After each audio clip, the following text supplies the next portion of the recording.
Connecting Ecwid to Amazon enables you to expand your sales channels by listing your products on one of the world's largest e-commerce platforms. Here's how to set it up.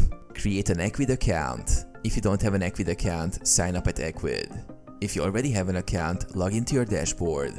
Access the App Market. In your Ecwid dashboard, navigate to the App Market by selecting apps from the sidebar. Find the Amazon integration. Search for the Amazon integration in the App Market. Click on it to view more details. Install the integration.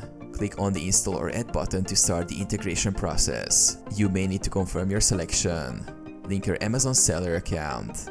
You will be prompted to log into your Amazon Seller Central account. Ensure you have an active seller account. Authorize access. Grant Ecwid the necessary permissions to manage your listings and sync products. Select products to sync. Choose which Ecwid products you want to list on Amazon. You can also customize the product details as needed. Publish your listings. After syncing, review your listings on Amazon and publish them to make them live.